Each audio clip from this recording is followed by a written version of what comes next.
जय हिंद दोस्तों, आज हम पढ़ेंगे कोशिका के बारे में।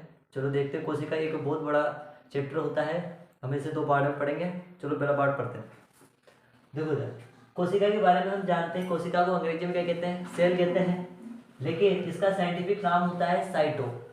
जब इसको वैज्ञानिक बायोलॉजिकल नाम होता है इसको साइटो, तो अंग्रेजी नाम क्या होता है? सेल।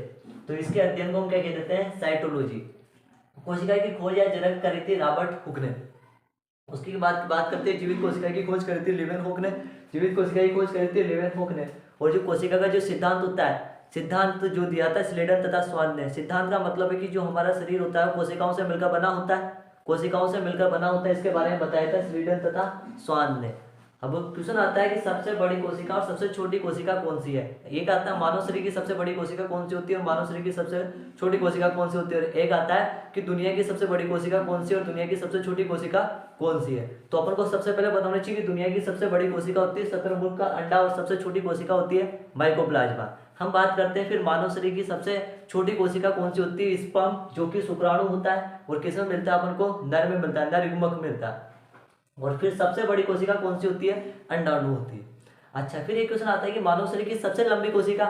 यहाँ पर कंफ्यूज होता है कि सबसे बड़ी और लंबी में क्या अंतर है। जैसे कि हम जानते हैं कि जो दिल्ली का जो लाल किला है वो क्या है? सबसे बड़ा। लेकिन जो कुतुब मीनार है वो क्या है? लंबी। तो उसी प्रकार से हमारे शरीर की जो सबसे लंबी कोशिका होती है वो होती है तंत्रिका कोशिका, जो कि मस्तिष्क में पाई जाती है। तंत्रिका कोशिका की एक खासियत होती है कि इसमें कोशिका विभाजन नहीं होता है। कोशिका विभाजन का मतलब होता है कि एक कोशिका से दो नई कोशिकाओं का निर्माण होना, मतलब पुरानी कोशिका से नई कोशिकाओं का बनना। तो इसमें कोशिका विभाजन ही नहीं होता है। जो कोशिका विभाजन नहीं होता है तो हमारे मस्तिष्क में जब चोट लगती है तो यहाँ पर कोशिका विभाजन नहीं होगा। कोशिका विभाजन नहीं होगा तो जो क्षति हुई है उसको क्या पूर्ति नहीं हो पाएगी, जिससे हमारा मस्तिष्क क्या नहीं हो पाता है? ठीक नहीं हो पाता है। जबकि सबसे ज्यादा कोशिका विभाजन किसमें होता है? यकृत की कोशिका में। अगर हम यकृत को थोड़ा सा काट भी दें तो यकृत स्वतः ही क्या हो जाता है? सही हो जाएगा। कोशिका के भाग देखते हैं। कोशिका झिल्ली। कोशिका झिल्ली जैसे कि अपन क्या करते हैं? बाजार में जाते हैं और बाजार में जाने के बाद में वो सब्जी वाले के पास जाते हैं और उससे क्या लेते हैं? सब्जियां लेते हैं। तो अपन बोलते हैं एक थैली में क्या ले लेते हैं कि इसमें वो दे देता है कि 10 रुपये के हमको टमाटर दे दे, टमाटर आ जाएंगे। 10 रुपये के आलू दे देगा, आलू रख देंगे, मिर्ची दे देगा, सब कुछ भर देगा। तो ये सारे के सारे पदार्थ किसके अंदर आ गए? एक थैली के अंदर। तो इस प्रकार से जैसे कि एक थैली के अंदर सारे सामान आ जाते हैं, उसी प्रकार से कोशिका का जो सबसे बाहरी भाग होता है उसे बोलते हैं पर कोशिका झिल्ली, और अंग्रेजी में इसे बोला जाता है मेम्ब्रेन। कोशिका झिल्ली जंतु कोशिका और पादप कोशिका दोनों में पाई जाती है। जंतु कोशिका क्या होती है? जो गमन करते हैं, मतलब एक स्थान से दूसरे स्थान तक जाते हैं, उसे तो हम बोलते हैं जंतु कोशिका। और पादप कोशिका उसे बोलते हैं जो कि अपने स्थान पर रुकी हुई होती है। तो सिंपल सी बात है कि कोशिका झिल्ली केवल किसमें पाई जाती है? जंतु और पादप दोनों में पाई जाती है। किसकी बनी होती है? तो प्रोटीन की बनी होती है। ठीक है। सभी कोशिका अंग इसमें स्थित होते हैं। जिस प्रकार से अपने ठेले वाले से सारी सब्जियां ली और किसके अंदर हुई? पन्नी के अंदर आई, तो वो क्या हो जाएगी? सभी के सभी कोशिका अंग किसमें उपस्थित होते हैं? कोशिका झिल्ली के अंदर।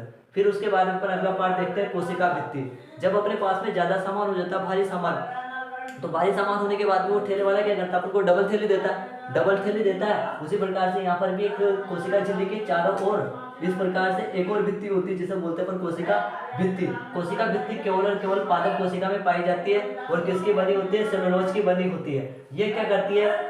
पादप कोशिका की सुरक्षा एवं सहायता प्रदान करते हैं। जिसे हम हिंदी में क्या कहते हैं? सूत्रकणिका कहते हैं। माइटोकॉन्ड्रिया को आपने सुना होगा क्या कहते हैं? कोशिका का शक्ति ग्रह या पावर हाउस ऑफ सेल क्यों कहते हैं? ध्यान सुना। जब हम सांस लेते हैं श्वसन की प्रक्रिया के दौरान, तो हीमोग्लोबिन ऑक्सीजन को कहाँ तक ले जाता है? कोशिकाओं तक ले जाता है। कोशिकाओं तक ले जाने के बाद क्या करता है? यहाँ से माइटोकॉन्ड्रिया को देता है। माइटोकॉन्ड्रिया में ऑक्सीजन एक चक्कर चलाता है, उस चक्कर को बोलते हैं क्रेब्स चक्र, क्योंकि इसकी खोज क्रेब्स नामक वैज्ञानिक ने की थी, इसलिए इसको बोलते हैं कौन सा चक्र? क्रेब्स चक्र। अब यहाँ पर क्या होता है? ऊर्जा का निर्माण होता है एटीपी के रूप में। कितनी एटीपी बनती है? 38 एटीपी। और क्या बनती है अपन को? ऊर्जा। ये था अपना माइटोकॉन्ड्रिया। ऊर्जा का निर्माण होता है, इसीलिए माइटोकॉन्ड्रिया को कोशिका का शक्ति ग्रह या पावर हाउस ऑफ सेल कहा जाता है। उसके बाद में चौथा आता है अपना गोल्जी बॉडी। इस गोल्जी बॉडी या गोल्जी काय, इसकी खोज किसने करी थी? कैमिलो गोल्जी ने। इसी कारण इसका नाम पड़ा गोल्जी बॉडी। इसका काम कुछ भी नहीं होता हमारे यहाँ पर। इस सेल में भी ऊर्जा का निर्माण हो गया, लेकिन मैं बोल रहा हूँ तो मेरी जीभ थोड़ी देर बाद सूख जाएगी। यहाँ पर इसको ऊर्जा की आवश्यकता होगी, तो इसको ऊर्जा को यहाँ से अधिक भाग से कम भाग तक लेकर आएगा। उसका काम कौन करेगा? Golgi body. तो गोल्जी बॉडी का काम कुछ भी नहीं होता, ऊर्जा का क्या करता है? ये परिवहन करता है। उसके बाद में अपन अगला देखते हैं क्या होता है? रसधानी। रसधानी का मतलब होता है ये जल संग्रहण का कार्य करता है। हमारी बॉडी में 65% भाग क्या होता है? जल होता है। उसका संग्रहण कहाँ पर होता है? रसधानी के अंदर। अगला आता है तारककाय। तारककाय जिसे सेंट्रोसोम बोलते हैं, इसकी खोज किसने करी थी? बोबी नामक वैज्ञानिक ने करी थी। हम बात करते हैं कि किससे संबंधित होता है? कोशिका विभाजन से। कोशिका विभाजन का मतलब ये नहीं होता है कोशिका का टूटना, बल्कि कोशिका विभाजन का मतलब होता है एक कोशिका से दो नई कोशिकाओं का निर्माण हो जाना। जैसे कि हमारी इस बात की कोशिका मर जाती है किसी कारणवश, यहाँ की बात, तो इधर क्या होती है? कोशिका विभाजन होता है और इसकी पूर्ति कौन सी कर देती है? यहाँ से जो एक कोशिका दो कोशिका में टूटी, तो एक कोशिका यहाँ पर आ जाती है और क्या हो जाता है? फिर अपना ये वाला स्थान क्या हो जाता है? ठीक हो जाता है जब भी घाव होता है। उसके बाद में देखते हैं सर्वाधिक कोशिका विभाजन किसके अंदर होता है? तो सबसे ज्यादा कोशिका विभाजन होता है यकृत की कोशिका में। जब हमारा यकृत कट जाता है तो कुछ समय बाद सोचते ही हो जाएगा, ठीक हो जाएगा, क्योंकि वहाँ पर कोशिका विभाजन क्या है? सबसे ज्यादा। अगर कोशिका विभाजन बहुत ज्यादा हो रहा है तो कैंसर का जन्म ले लेता है, ये भी आपको पता होना चाहिए। और सबसे ज्यादा कम कोशिका विभाजन कहाँ होता है? न्यूरॉन में। कोशिका विभाजन होता ही नहीं है। अगर हम बाहर से चोट मारे तो कोई टेंशन नहीं है, लेकिन जब वो अंदर मारे तब भी कोई टेंशन नहीं है, हड्डी में मारे तब भी कोई टेंशन नहीं है, लेकिन जब हम अंदर मस्तिष्क में मारेंगे तो फिर उसका कोशिका विभाजन नहीं होगा, वो ठीक नहीं हो पाएगा, हम हमेशा के लिए परमानेंट क्या हो जाएंगे? परमानेंट हमारा क्या हो जाएगा? वहाँ पर कोशिका खत्म हो जाएगी। यहाँ तक हमने कोशिका के बारे में क्या क्या जाना। देखो, सबसे पहले अपने जाना था कोशिका झिल्ली क्या होती है। कोशिका झिल्ली के बारे में अपने बोला था कि जंतु कोशिका पादप कोशिका दोनों में पाई जाती है। फिर कोशिका भित्ति के बारे में देखा था, कोशिका भित्ति केवल पादप कोशिका में पाई जाती है। उसके बाद में फिर अपन देखा था माइटोकॉन्ड्रिया। माइटोकॉन्ड्रिया में किसका निर्माण होता है? ऊर्जा का निर्माण होता है। उसके बाद अपन ने देखा गोल्जी बॉडी। गोल्जी बॉडी क्या करता है? चूंकि ऊर्जा का परिवहन करता है। जो ओकल्स होते हैं जिन्हें अपन ने राजधानी बोला था, राजधानी क्या करते हैं? जल का संग्रहण करते हैं। उसके बाद में क्रोमोसोम जिसे अपन ने तारककाय बोला था, यहाँ क्या होता है? कोशिका विभाजन बोलते हैं, कोशिका टूटकर दो नई कोशिकाओं का निर्माण करती है। अब हम देखते हैं दो अंगों को और देखते हैं।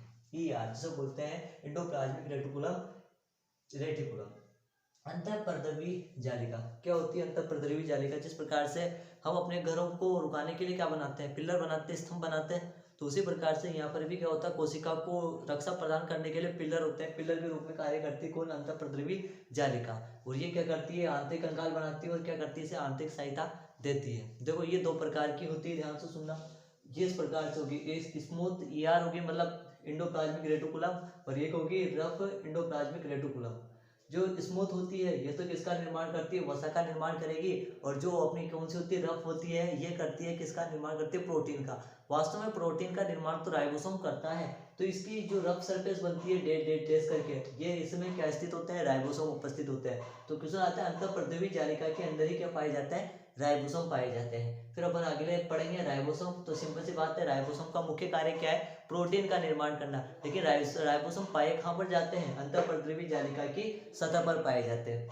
अच्छा, राइबोसोम किसका निर्माण करते हैं? प्रोटीन का निर्माण करते हैं। और अपन जानते हैं राइबोसोम दो प्रकार के होते हैं, एक 70S और एक होता है 80S। 70S जो कि छोटा होता है, क्योंकि 70 छोटा ही पहले आता है, 80 बाद में आता है इसलिए बड़ा। 70S और 80S। 70S प्रोकैरियोटिक कोशिकाओं में मिलता है और 80S मिलता है यूकेरियोटिक कोशिकाओं। प्रोकैरियोटिक कोशिकाएं जो प्राचीन थी, जिनमें क्या होते हैं? सभी कोशिकांग नहीं पाए जाते हैं। और यूकेरियोटिक कोशिकाएं वो होती है जिनमें सारे के सारे कोशिकांग पाए जाते हैं। हम आगे अगले पीढ़ियों में, कोशिका चैप्टर बहुत बड़ा होता है, इसमें आगे पढ़ेंगे इनके बारे में, प्रोकैरियोटिक कोशिका और यूकेरियोटिक कोशिका।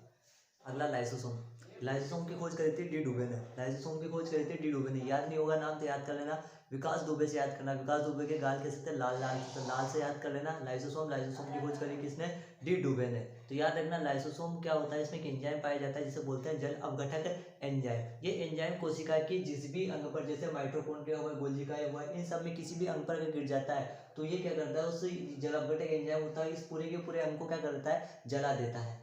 ठीक है, इसी कारण से अगर कोई कोशिका, अगर इससे एक लाभ भी होता है, अगर कोई कोशिका कार्य करना बंद कर देता है तो ये क्या करता है? उसको जला देता है, वहां से क्या कर देता है? नष्ट कर देता है। लेकिन जब बोलता है, सबसे क्या बोलता रहता है? ये माइटोकॉन्ड्रिया तो किसका निर्माण कर? ऊर्जा का निर्माण कर। गोल्जी बॉडी से बोलता है कि तू क्या कर? इसका परिवहन कर। ये बोलता है कि रस का संग्रहण कर। ओक्कल से बोलता है, इससे बोलता है कोशिका विभाजन कर। ये बोलता है कि उसको रक्षा प्रदान कर, कंकाल का निर्माण कर। अब ये यहाँ पर आ गया राइबोसोम, प्रोटीन का निर्माण कर। लाइसोसोम से अब ये कौन कर रहा है? सबका सब लाइसोसोम कर रहा है ना। अगर ये सारे के सारे अंग बोल देते हैं, माइटोकॉन्ड्रिया बोलता है कि मैं नहीं करूँ, सारे अंग मना कर देते हैं कि हम क्या कर रहे हैं? अपना कार्य नहीं कर रहे, तो ये क्या करता है? अपने आप से फूट जाता है। फूट जाता है तो इसके अंदर पूरा का पूरा पदार्थ निकलता है, पूरी की पूरी कोशिकाओं क्या कर देता है? जला देता है। इसी कारण से हम बोलते हैं सुसाइड वेग या फिर आत्महत्या, कोशिका की आत्महत्या, इसे बोला जाता है लाइसोसोम को। इसे ही हम क्या बोल देते हैं? एटम बम, क्योंकि क्या कर देता है? फूट जाता है। उसके बाद में हम जानते हैं कि जो आरबीसी होती है, आरबीसी की कोशिका में लाइसोसोम नहीं पाया जाता है। जब लाइसोसोम नहीं पाया जाता है तो खत्म कैसे होती है? तो इसका जो नष्ट होती है वो पिलिया या फिर तिल्ली में जाकर क्या होती है? नष्ट होती है। अगला होता है अपना जीव द्रव्य। हमारे शरीर में 80% क्या होता है? जल होता है। तो जीव द्रव्य दो भागों में बटा होता है, कोशिकीय द्रव्य और एक होता है कौन सा द्रव्य, केंद्रीय द्रव्य। देखो कोशिका को अंग्रेजी वैज्ञानिक नाम होता है साइटो, और द्रव्य को बोलते हैं प्लाज्मा, इसलिए इसको बोलते हैं साइटोप्लाज्मा। केंद्रीय द्रव्य को बोलते हैं न्यूक्लियोप्लाज्मा। और जो जीव द्रव्य होता है वो कलरलेस होता है।